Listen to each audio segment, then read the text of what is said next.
Yo soy original de Brasil, por ahí lo van a percibir en la tonada. Si no me entienden algo, levanten la mano. Otro sinónimo o algo para lo que me acabo de decir. Y soy médico veterinario en Brasil. Después le cuento un poquito de mi historia, mi trayectoria para los estudiantes que quieren saber cómo se trabaja con eso, cómo llegas a trabajar en esta línea específica. Pero bueno, los últimos 3 años vengo trabajando casi exclusivamente con el tema de la gripe aviar. Muy fuerte acá en Argentina y también en parte en la zona de la península antártica. Entonces eso les quería comentar. El virus de la gripe aviar es parte de esta especie, el alfa influenza virus influenza A, que son los virus de la influenza A. ¿Sí? Y los virus de la influenza A son muchísimos, son incontables variantes, millones de variantes.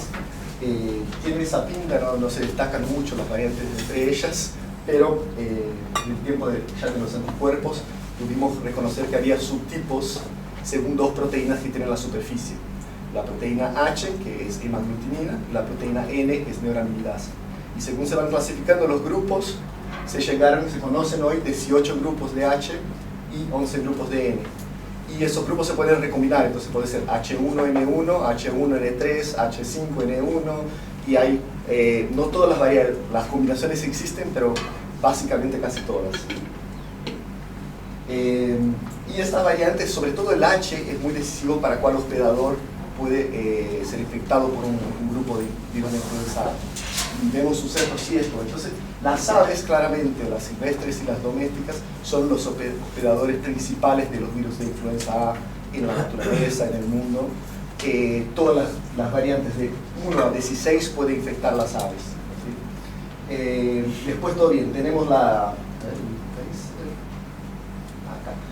17, 18, que es exclusiva de murciélagos y son bastante particulares, pero todas las otras ocurren en aves. ¿Sí? Y después tenemos algunos otros hospedadores que no son aves, que pueden también tener sus variantes que circulan naturalmente en esas poblaciones. Entonces, en los humanos tenemos las gripes humanas H1, H2, H3, en suinos, en perros, en caballos, son todos ciclos que le decimos ya normales, establecidos de circulación de H, ¿sí? de estos H específicos. Y después, básicamente, cualquier ave o mamífero es susceptible a infecciones esporádicas. Entonces tenemos acá las focas, los delfines, los vertebrados terrestres y por ahí va. Todos ellos en algún momento pueden ser contagiados y hay algunos subtipos que son más propensos a encontrarse en otros hospedadores. Entonces, en general, podemos hablar de gripe aviar, gripe humana, gripe porcina, canina, equina, pero tengan bien, siempre en la cabeza que es todo el mismo virus y hay intercambio genético entre esos diferentes compartimientos. ¿Sí? Dentro de los que llamamos tradicionalmente de aviar, tenemos una clasificación amplia de 2 grupos. Tenemos los de baja patogenicidad y de alta patogenicidad. Eso tiene que ver con un cambio específico en una partecita de la proteína H, ¿sí? Que hace que cambia la forma como el virus se distribuye cuando infecta un ave. ¿Sí? Los virus que llamamos de baja patogenicidad, por la característica de su proteína H, se distribuyen en general en el trato respiratorio, en los intestinos y el trato reproductor. ¿Sí? Y se limitan únicamente a esos tejidos. Por lo tanto, las infecciones manifiestan por esos sistemas. ¿Sí? Entonces son pneumonias, enteritis, diarrea, falla reproductiva, ¿sí? Y suelen ser cuadros relativamente blancos. ¿Sí? La gran mayoría de los virus de la influenza A están acá.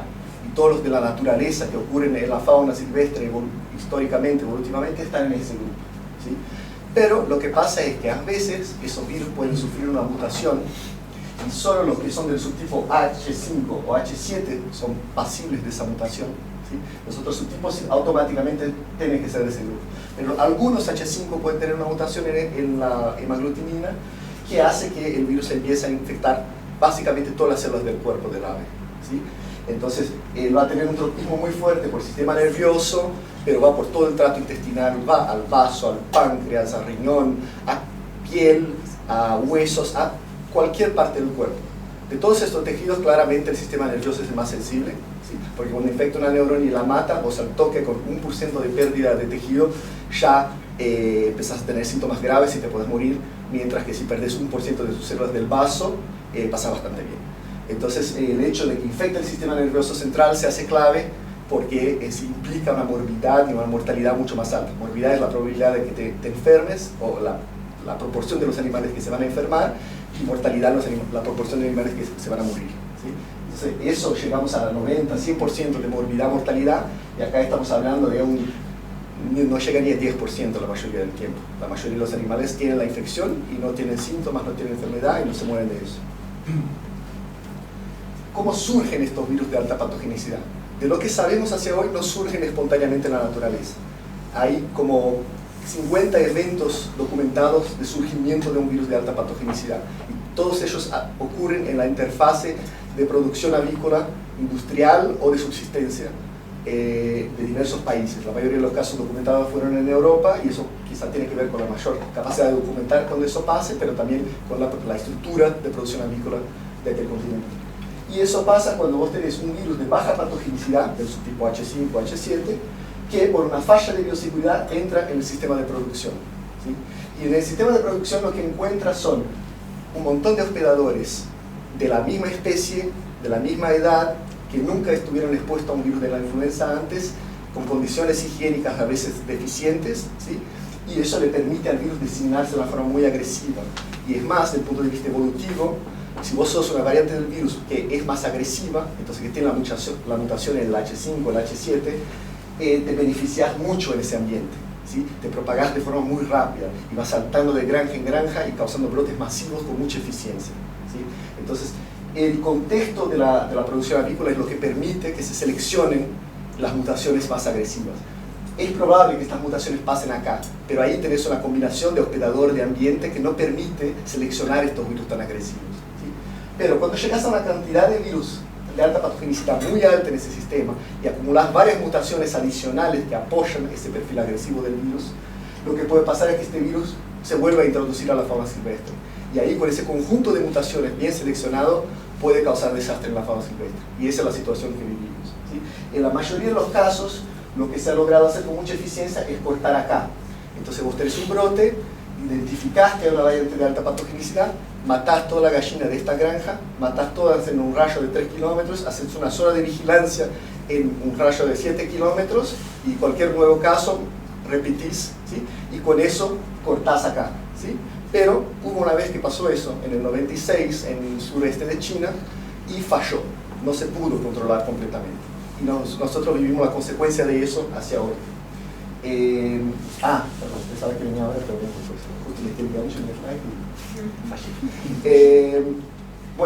fallé. Entonces, acá necesitas una falla de bioseguridad acá, necesitas un sistema de producción que sea propicio a la selección de estos virus altamente agresivos, y necesitas una falla de bioseguridad otra vez acá para que los virus vengan a la fauna.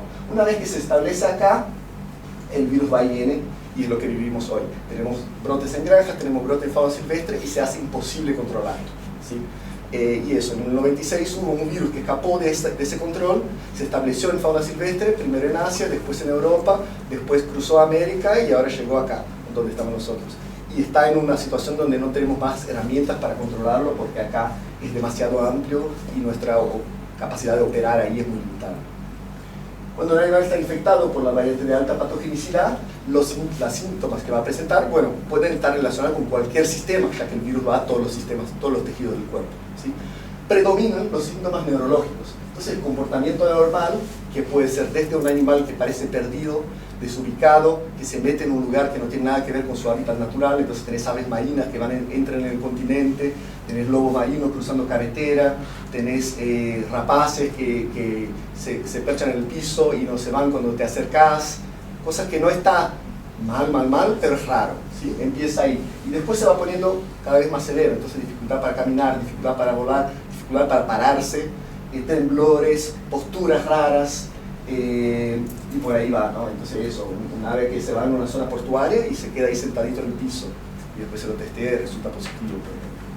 A medida que eso va empeorando, tenemos movimientos repetitivos más severos, cíclicos, ¿no? Temblores, opistótono, que es esa postura de arquearse hacia la espalda, que es muy común en esa variante que estamos vivenciando ahora, y convulsiones, como por ejemplo ese gaviotín que se intentaba parar, no podía, iba convulsionando a medida que intentaba volar. Después, también el virus le gusta mucho el trato respiratorio, entonces es común alteraciones de dificultad respiratoria, como ese lobo que estaba tirado al piso, intentaba respirar con mucho vigor, pero no le llegaba porque tenía mucho fluido en la vía respiratoria. Los elefantes marinos, acá otro elefante marino, o mucho moco en la nariz, la tráquea, cuando vos la abrís es pura espuma, no tiene más cómo transitar aire por la tráquea y se asfixia, tan grave que es el cuadro respiratorio. Por ese cardiotín que acá es una mezcla de neurológico, porque tiene la postura de opistótono, pero también lo hace para aliviarse un poco la tráquea del fluido y poder respirar algo. Eso, este bicho se murió minutos después. También le sigue gustando y teniendo tropismo por el trato intestinal, entonces va a tener diarrea muchas veces, ¿sí? Y puede ser una diarrea más acuosa, más verde, variaciones de eso. También tiene un tropismo por las mucosas del ojo, entonces es común, por ejemplo, el ojo suavecito acá es muy difícil de ver, pero la córnea, la capita de la frente del ojo se pone un poquito más azulada, un poquito más opaca que el normal, corrimiento ocular, hinchazo periorbital, esa apariencia pálida de los ojos. Entonces el virus muchas veces causa, en los cuadros más blancos, causa alteraciones oculares. Existe ese cuadro descrito en algunas especies, pero no parece ser común, que le cambie el color de la iris. Entonces la parte que sería acá blanca no es que está dilatada la iris, sino que cambió el color de la iris. Es rarísimo, no se conocen otras enfermedades que causen eso, pero este virus tiene esa característica que a veces causa. Pequeños focos hemorrágicos en la piel, y en algunas especies mucho aborto espontáneo por la infección del útero y de la placenta. Entonces, básicamente, ¿cuál es el síntoma de la gripe? Y cualquier cosa, ¿no? El neurológico es el más clásico, el respiratorio en segundo lugar, pero la verdad es que se puede manifestar de un montón de formas. En términos de impactos, el virus ha sido bastante brutal en la región de Sudamérica, ¿no? Entonces, como les comentaba, el virus nace en el sureste asiático. En 96 es la primera vez que lo detectamos, presumimos que más o menos ahí deberá haber surgido. Y de ahí se establece lo que es una diseminación local en la región de Taiwán, China, sureste de China básicamente. Después él se disemina hacia Europa porque hay aves migratorias que hacen rutas que van y vienen en esa zona, ¿sí? A partir del 2005 hay un gran brote en China y desde ese brote el virus empieza a saltar de Europa, va y viene, ¿sí? Por una década se queda en ese ciclo. En 2014 hace una breve incursión a Estados Unidos, pero no logra establecerse. Causa una secuencia de brotes, los tratan de controlar, pero como queda en las granjas y no en las aves silvestres, los mecanismos de control funcionan y el virus no se establece, ¿sí? Se queda muchos años sin ir a Estados Unidos otra vez, entonces queda en Europa, Asia, norte de África, y en el 2020 cambia el escenario y no entendemos bien qué pasó ahí. Pero en este momento él cruza el Atlántico y sabemos que cruzó por lo menos 3 veces distintas a Norteamérica y después de Norteamérica viene bajando. Llega acá a Sudamérica en octubre del 22 en Chile, en Perú, perdón, primero en Perú y de ahí baja a Chile, baja a Argentina, cruza a Brasil, Bolivia, Uruguay, a todos lados. Y entonces el primer país a ser afectado es Perú. Y Perú justo es el país que tiene la más grande densidad de aves marinas de nuestro continente, porque tiene toda una cuestión oceanográfica ahí, tienes aguas muy ricas, aguas frías con mucho nutriente, y tienes colonias enormes de aves marinas que se basan en ese ecosistema. Y lo que se vio en los primeros 3 meses del brote fue ese escenario, ¿sí? Es una costa desértica, el desierto cubierto de cadáveres por kilómetros y kilómetros y kilómetros de eso, ¿sí? Se contabilizaron en estimativas ahí, caminando, recorriendo con auto la playa, que se murió 500.000 entre 2 especies, los piqueros y los cormoranes, ¿sí? Pero ahora tenemos datos de censo y parecería que esa población, que era de 4 millones de aves, bajó a 500.000 en consecuencia de ese brote, ¿sí? Es que había tantos cadáveres que era imposible, cuántos se murieron al mar, entonces estimamos que fue bastante peor que eso en realidad. Una otra especie que fue muy duramente afectada fueron los pelícanos peruanos. Se contabilizaron 60.000 cadáveres, lo que en sí ya corresponde a 1/3 de la población de esta especie, ¿sí? En una ventana de 3 meses se muere 1/3 de la especie. Y peor, o sea, esos son los cadáveres que se pudieron contar. Los datos poblacionales sugieren que fue más como el 80% de la población que desapareció. Entonces una especie que ya era un poco amenazada de extinción se fue críticamente en un periodo de 3 meses. Otra especie muy duramente afectada en el sur de Perú y norte de Chile fue el pingüino de Humboldt, que es bastante parecido con el pingüino magallánico que tenemos en Patagonia, Argentina, pero tiene unas pequeñas diferencias en el plumaje, ¿sí? Y este bicho tiene una población ahí cerca de los 18, 20 mil, entonces morirse 4.000 es un montón, ¿sí? Todavía hay colonias que desaparecieron y no se sabe si van a volver a existir. Simplemente había islas ahí que vos dejas y hoy va y no hay nadie más, ¿sí? Ese un brote que participó en la documentación en Argentina fue un brote en gaviotines, una colonia de gaviotines que es chica, una colonia de 2.400 parejas y encontramos 2.000 muertos, ¿sí? Estimamos que el 50-60% de la población desapareció ahí durante ese brote. Y es literal la visión de la playa, una playita de 1,5 kilómetros, frente a la colonia está acá a la izquierda, y simplemente cadáver tras cadáver, tras cadáver, tras cadáver. Horrible, ¿sí? Y eso muy rápido, les digo, esa mortalidad pasó de que lo detectamos y fuimos visitando, en 3 semanas ya había pasado todo.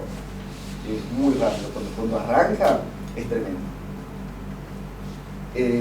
Los lobos marinos en toda la costa de Perú, Chile, Argentina fueron muy duramente afectadas, ¿sí? Lo que sabemos hoy es que este virus desarrolló nuevas mutaciones que le permitieron infectar los mamíferos con más eficiencia y transmitirse de mamífero a mamífero de forma más rápida.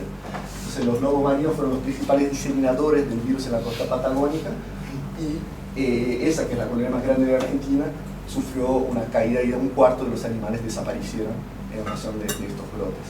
Entonces muy duramente afectada. Es la única población para la cual tenemos datos, porque es una colonia accesible de la costa de Río Negro, de Río Negro, podés bajar con facilidad y contar los animales. Muchas otras colonias en islas no tenemos ni idea de cuántos se habrán muerto, pero estimamos que puede ser ahí por la misma proporción. Y sin duda ese fue el brote más duro que hemos visto y fue bastante documentado, fue la mortalidad de elefantes marinos, ¿sí? Entonces, elefantes marinos son como focas grandes y viven en la zona subantártida del mundo, ¿sí? Muchas islas subantártidas, islas muy remotas donde no vive nadie, donde a veces hay una estación de investigación o a veces no hay nada y se va a visitar todos los años o cada 2 años o cada 5 años o cada 20 años. Ahí viven los elefantes. Y hay un lugar en el mundo que justo los elefantes en los años 20 decidieron ir a vivir, que es Península Valdés, en la costa del Chubut. Y ahí se estableció una población que de a poquito fue creciendo, a 1% al año venía creciendo, y en 2022 se hizo el censo y tenían 22.000 hembras. Se cuenta, los elefantes es medio complejo como lo contás, entonces se cuenta cuántas hembras vinieron a parir. No sabemos cuántos machos hay, es difícil estimar. Pero sabíamos que era una población de 22.000 hembras que venía ahí y venía creciendo de 1% al año. Esta población sale en septiembre a la costa, o sea, pasa el año en el mar. En septiembre se acerca a la costa, dan luz a sus crías, las amamentan, terminan, se van al mar y vuelven el año que viene. Es un ciclo bastante limitado, constricto en el tiempo.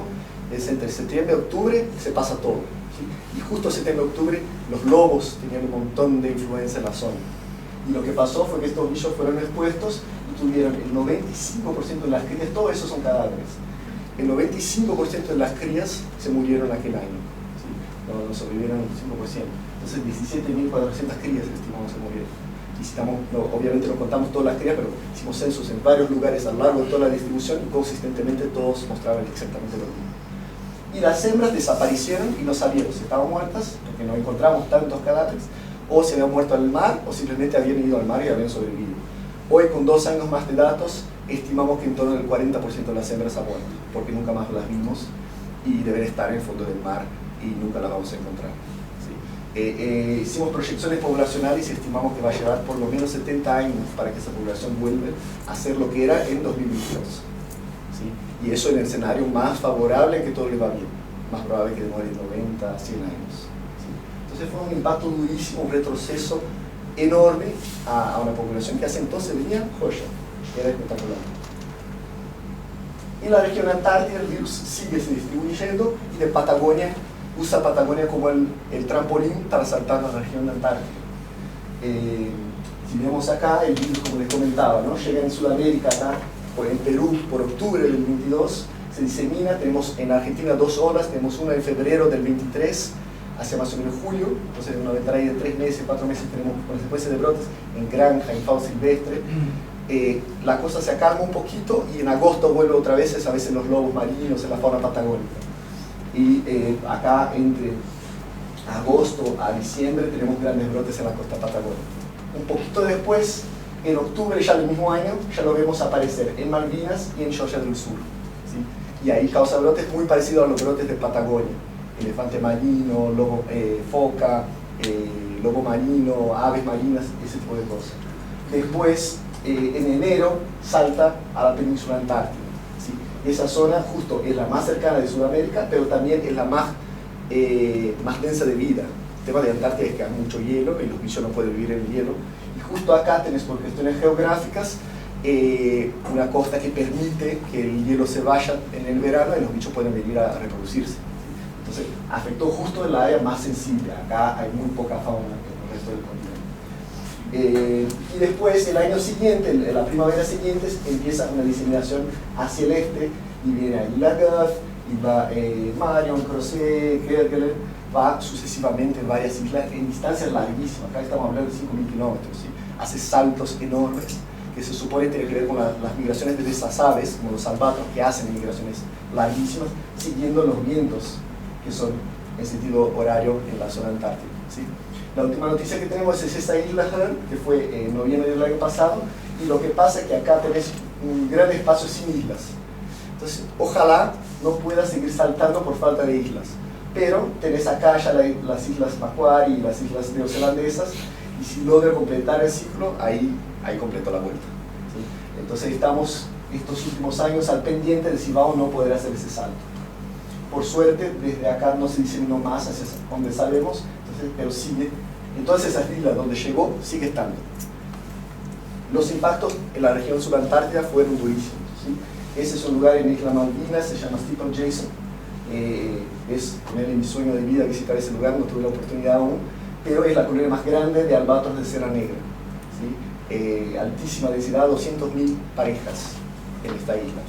Y tuvieron una mortalidad de básicamente un cuarto de los pichones de aquel año, ¿sí? En cosa otra vez de 3 semanas. Entonces, cuando llega a estas agregaciones de aves, es casi como una granja. Es mucha alta densidad, todas las aves de la misma edad, con un histórico de vida muy parecidos, con condiciones higiénicas pavorosas, y tiene la condición perfecta. Eso reproduce lo que es una granja, básicamente, en naturaleza. Por eso las aves marinas tantas veces lo han sufrido tanto. Acá en Georgia del Sur tuvimos brotes muy duros. Tenemos las primeras estimaciones de que la mitad de los elefantes habrían muerto de Georgia del Sur. Entonces, y es la población más importante del mundo. La mitad de todos los elefantes del mundo están en esta isla, y la mitad de los que viven en esta isla se murieron, ¿sí? Entonces es dramático para la especie en una escala global. Y miles, no tenemos estimativas aún, pero miles y miles de lobos marinos de 2 pelos se murieron ahí también. Y eso todavía estamos esperando los censos, pero parecería que puede haber sido de ahí para peor, del 50%. Las otras islas subantárticas, el mismo patrón, ¿sí? Elefantes muertos, pingüinos muertos, zonas de alta densidad. Como les decía, muchas de esas islas no vive nadie, no hay estación de investigación, los datos son bastante parcos para estimar cuántos fueron afectados, quizás nunca sepamos cuántos murieron exactamente, pero el mismo patrón se repite en todos lados, entonces podemos más o menos estimar que ha sido lo mismo en todos lados. Y en la zona de la península antártida, lo que vimos, un par de especies fueron más duramente afectadas que otras. Por ahora, pingüinos, no vimos grande mortalidad de pingüinos, nos preocupaba, pero han zafado de alguna forma los pingüinos, y hay mucha investigación dedicada a entender eso. Pero lo que sí fue muy duramente afectado fueron las focas cangrejeras. Son la especie de foca más común del mundo, no sabemos cuántas hay. La estimativa es entre 7 y 70 millones. O sea, un rango que, bueno, no sé, tirar una moneda capaz de ser más preciso.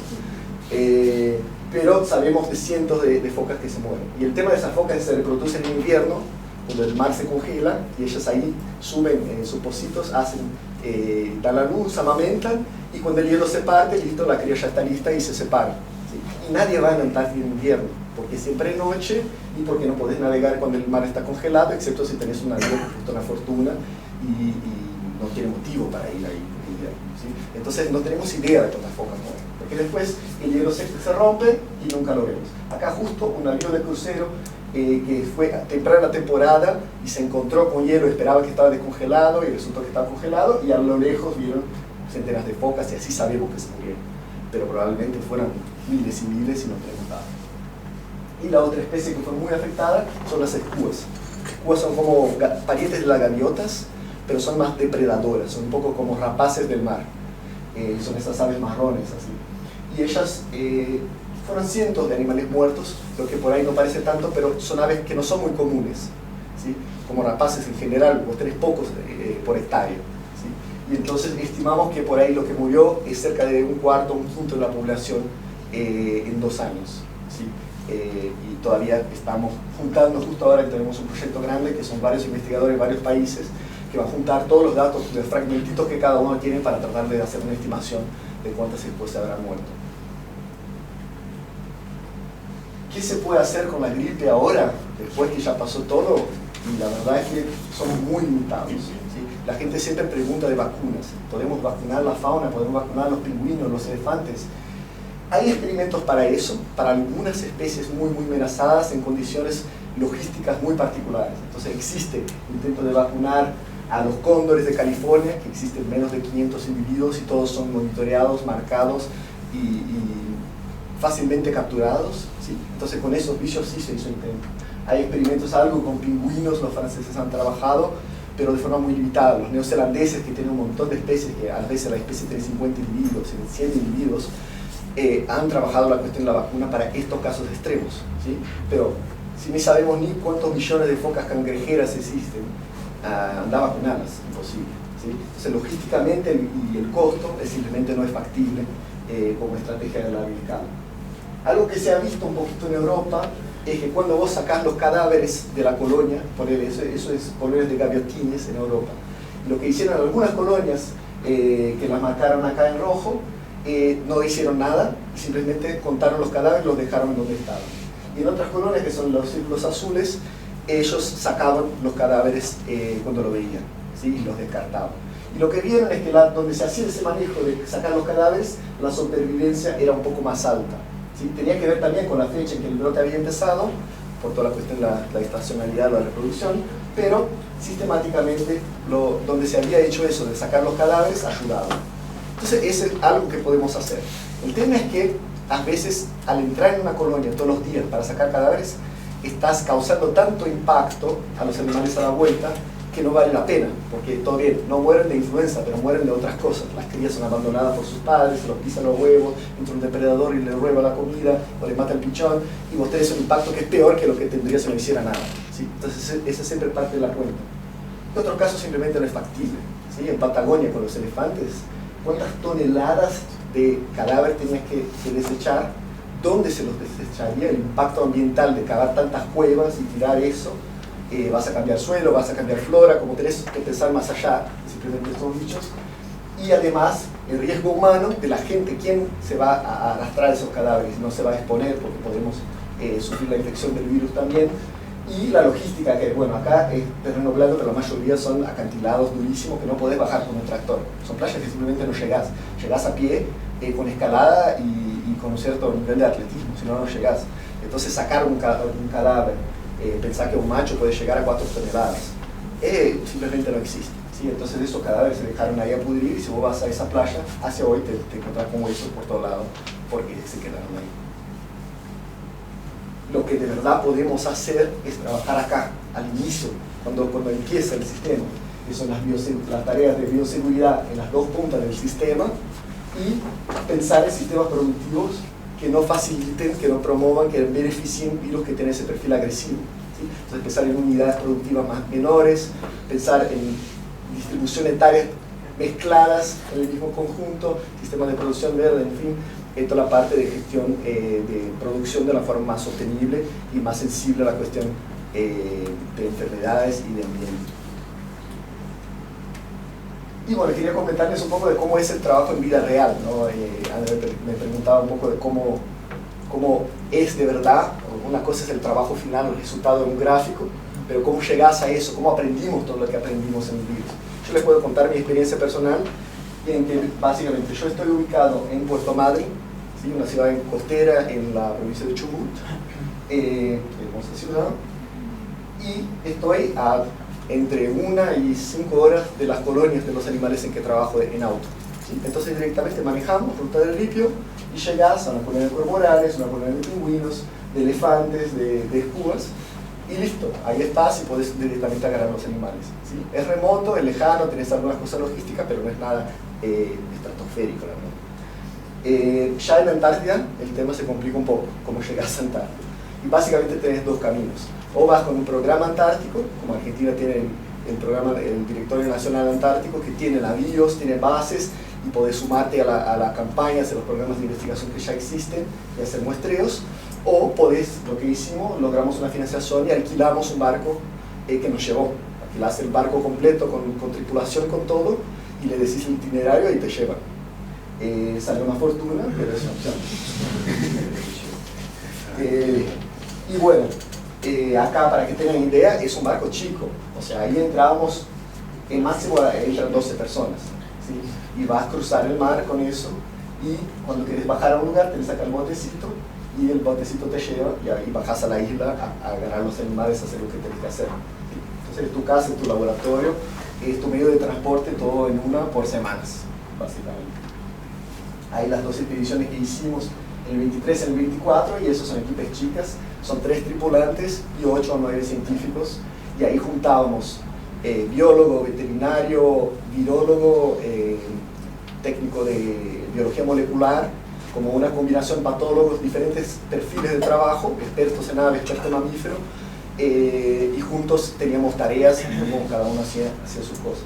¿Sí? Y yo coordinaba la parte de campo, o sea, tenía biólogos que trabajaban con focas o con aves, y coordinaba, bueno, vamos a ese lugar, vamos a muestrear acá, vamos a priorizar esta especie, después si nos sobra tiempo hacemos esta, vamos a recorrer, hacer una transecta así, si juntamos los cadáveres, ese tipo de cosas.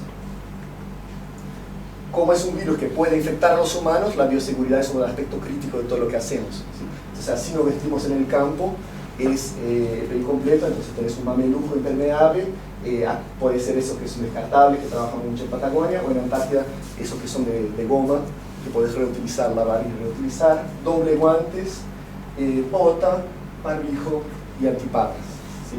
Y abajo de eso está vestido para frío, no para que en Antártida parece muy bonito porque tanta capa que tenemos, ¿sí? Y en Patagonia igual, la pasas de calor mortal, es terrible esos trajes. Y trabajamos con soluciones que matan el virus pero preservan su material genético, ¿sí? Porque después llevamos esas muestras al barco, tenemos el laboratorio en el barco o las llevamos al laboratorio, ponerle en la universidad o donde sea, y tenemos que tener seguridad para anunciar abrir ese tubito y no infectarnos. Entonces existen hoy reactivos que matan al virus a la vez que lo preservan su material genético para que lo podamos analizar.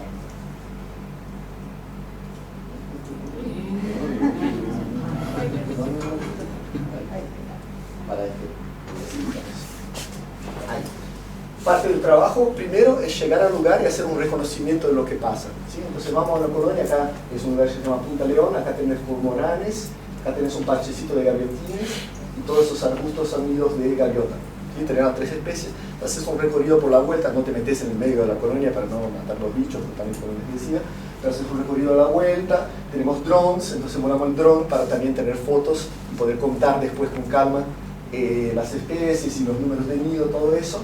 Documentamos también si hay animales sintomáticos, los filmamos, sacamos fotos para poder comparar las diferentes especies, las diferentes localidades, para poder compartir esa información con otros investigadores, con otras personas que están en otros lados, que sepan qué buscar, qué mirar. Después, si hay animales muertos, le tomamos muestras, entonces ahí entra el lado veterinario a hacer una necropsia y vamos a examinar las lesiones que puede tener internamente, documentar eso y tomar las muestras para teste virológico. Básicamente trabajamos con hisopados y en especial el hisopado de cerebro y de pulmón son los más precisos para este virus, justamente como tienen esa característica de que se va mucho al sistema nervioso y al respiratorio. En general tomamos ese tipo de muestra y si no también tomamos hisopado cloacal o nasal, sobre todo para saber cómo se está diseminando el virus, ¿sí? Una cosa es saber si el animal está infectado y otra es cuánto de virus se estaba dispersando por el ambiente por sus secreciones, y nos interesan las dos cosas.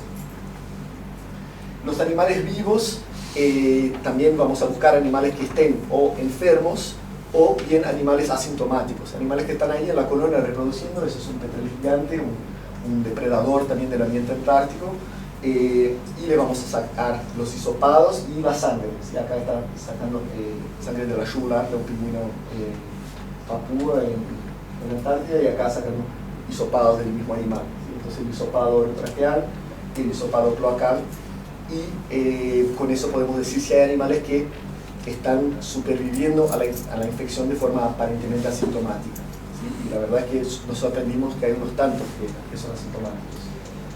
Acá sacando la sangre, yugular o pata, depende de la especie y de la preferencia individual del veterinario, hay varias opciones. Para las focas son un poco más complicadas porque no puedes sacarla con tu propio brazo. La cría sí, pero los adultos son muy fuertes y tienen dientes. Entonces resulta que tenemos la técnica del muestreo no invasivo. Tenemos un palo gigante, le ponemos un isotito a la punta, y cuando la foca está dormida, sobre todo algunas focas, como esa es una foca de Weddell, son muy dormilonas, muy tranquilas, vos te acercás de a poquito y le metes ella abre el aire para respirar, le metes el hisopado, cierra, y después abre otra vez y lo sacás y tenés una muestra. Y funciona, eso es un montón. Y eso, ponele, eso es un iceberg, ¿sí? Eso es un hielo flotante, acercamos con el bote en silencio, subimos, arrastramos, hacemos hisopado y bajamos. Sí, y logramos un montón, inclusive también detectamos focas asintomáticas que estaban bien, estaban sanas y tenían el virus. Entonces ayuda un montón ese tipo de... Los bichos que no logramos sacar a de una forma o de otra, tenemos las fecas, los lobos marinos son muy listos, no te dejan hisoparlos, no se duermen, se despiertan al toque. Entonces ellos tomamos muestras de fecas, los gaviotines, capturarlos es una pesadilla y lleva mucho tiempo, entonces no hacemos, pero nos quedamos mirando la colonia y cuando un defecta vamos y sopamos el piso. Sirve, también puedes tener algo de información. Y muestras ambientales, tomamos muestra de agua, muestra de hielo, muestra de aire, tenemos esa maquinita que es un filtro, le pones un filtro acá y es una bomba. Entonces filtran 15 litros de aire por minuto y haces una transecta en medio de la colonia de pingüinos, haciendo un zigzag, y después puedes analizar ese filtro, ¿sí? Y hacer la correlación. Entonces veíamos claramente las colonias muy grandes, muy densas, detectadas el virus en el aire. Y bueno, menos mal que estás usando barbijo cuando haces eso, porque pensás que es el filtro lo está capturando o lo estás respirando. Y en el barco, específicamente, tenemos un laboratorio armado, ese Antonio Alcami, el líder de la expedición del último año, y es un virólogo español, y tenían todo el laboratorio armado para hacer extracción de ARN, PCR, secuenciación genética, todo lo hacemos en el barquito, zarpado, ¿sí? Entonces, podés hacer ese tipo de cosas, o si no, traes las muestras a una universidad, a un laboratorio, donde lo vas a hacer con toda la estructura tradicional. Y justo les cuento que yo estoy acá en Tandil específicamente, en colaboración con la doctora Silvia, trabajando en la cuestión de la serología. Entonces parte de los anticuerpos, de los sangres, las muestras de sangre que tomamos en Patagonia, de pingüino, gaviota, escuba, la estamos testeando para saber si tienen anticuerpos contra el virus, ¿sí? Y esa prueba es una prueba que cuando resulta, bueno, la voy a simplificar, cuando resulta azul es negativo, cuando resulta transparente es positivo. Y pueden ver que tenemos una mezcla interesantísima. Acá por ejemplo son escubas, acá son gaviotas y acá son pingüinos. O sea, las escubas más o menos la mitad tienen anticuerpos, las gaviotas todas tienen anticuerpos y los pingüinos ninguno tiene anticuerpos, ¿sí? Y con eso podemos entender un poco más cómo el virus se diseminó, porque eso todo fue después del brote, ¿sí? Y poner, nunca tuvimos mortalidad masiva de pingüinos y ahora sabemos, entendemos que no fue porque los pingüinos fueran expuestos y tuvieran anticuerpos y supervivieron a la exposición, es que nunca fueron expuestos. Por su hábito de vida, por su hábitat, por su forma de formar nidos, escaparon de ser expuestos al virus. Eso es bueno, por un lado, que bien, no murieron, pero eso quiere decir que si entra un virus con una capacidad de transmisión distinta, con un camino de transmisión diferente, los pingüinos no tienen nada de anticuerpo, no tienen ninguna protección y no tenemos ninguna evidencia que puedan sobrevivir a la infección. Es probable que sí, como va a ser con los pingüinos de Humboldt, que tienen un comportamiento de anidamiento distinto, ¿no? Entonces, eso nos enseña un montón de lo que puede pasar en el futuro.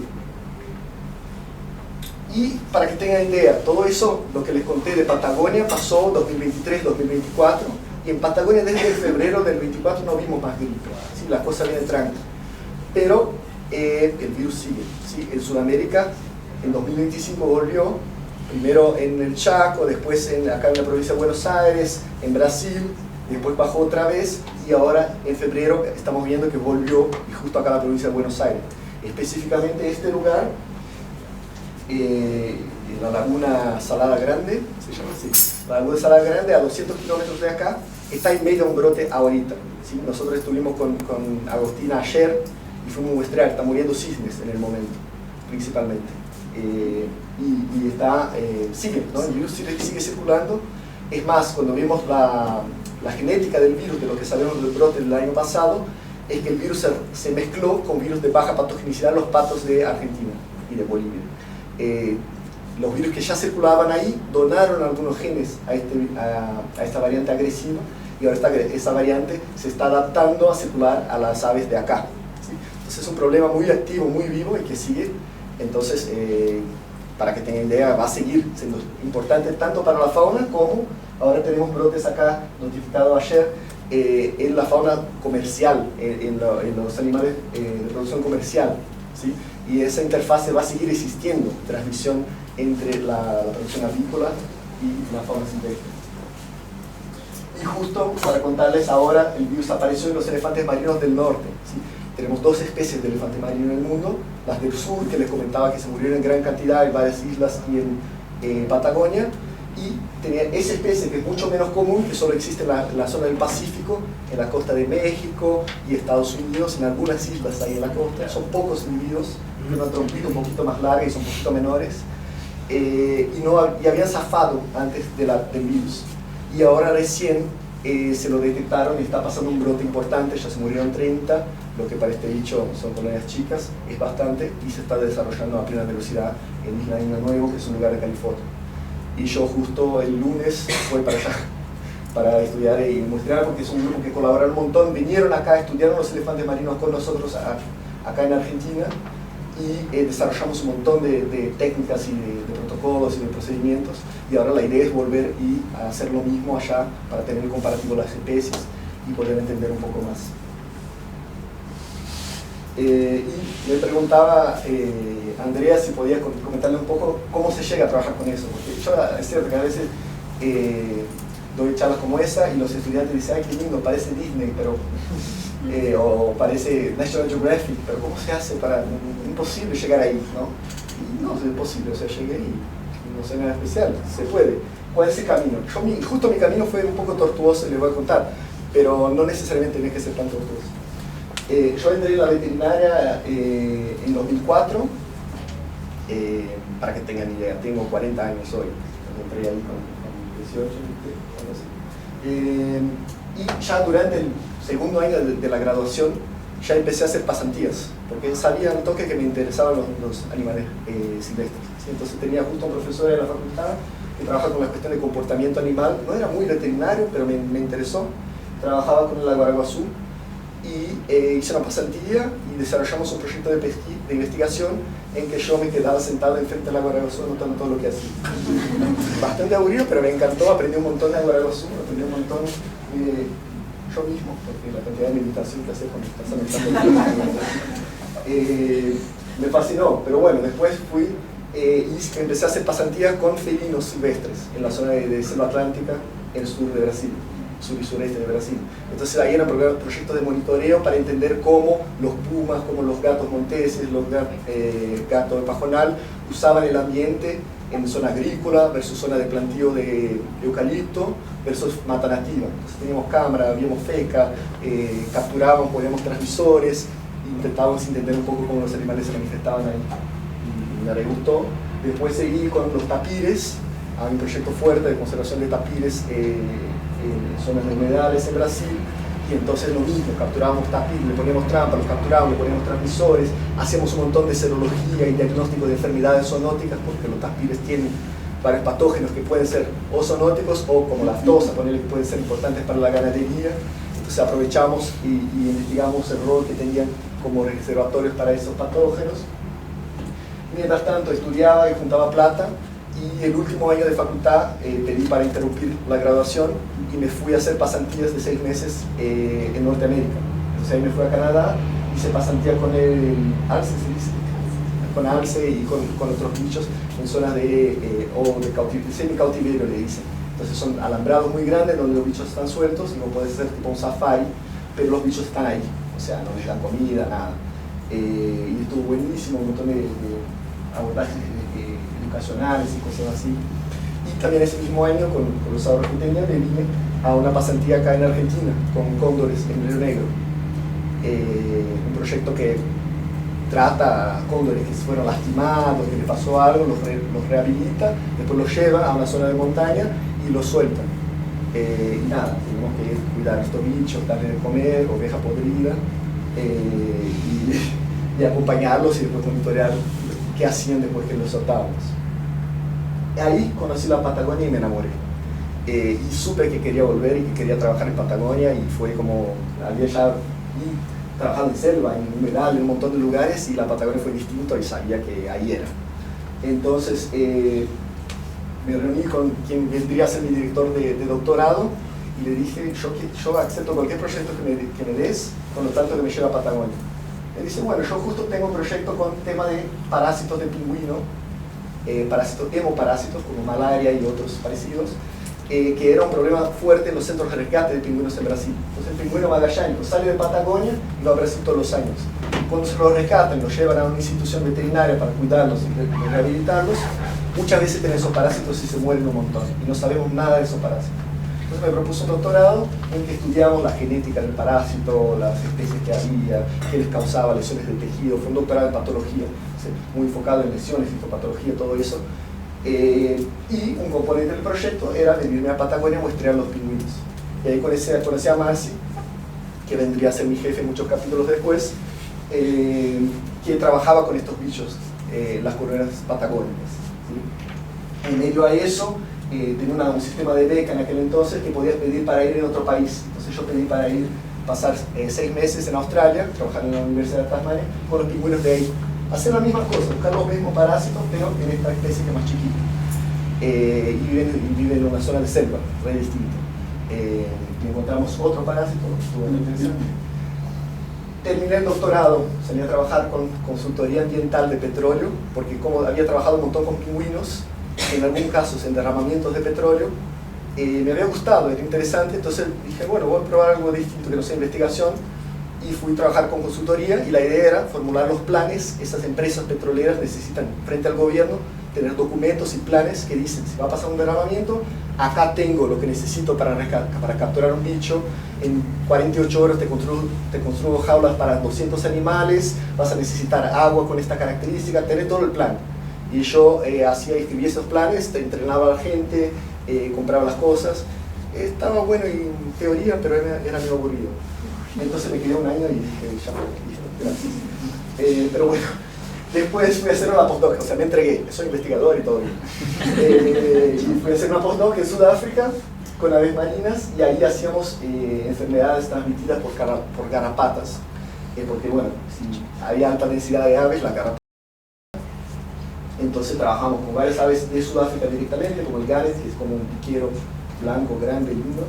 Y si no, en una isla subantártida que pertenece a Sudáfrica y que tiene cantidad de pingüinos, foca, todo lo que quieras. Y ahí, bueno, íbamos en una expedición por año a esta isla y agarrábamos cientos de bichos. Y después yo pasaba el resto del año en Sudáfrica, entre campaña con los bichos locales y procesando esas muestras. Ahí otra vez.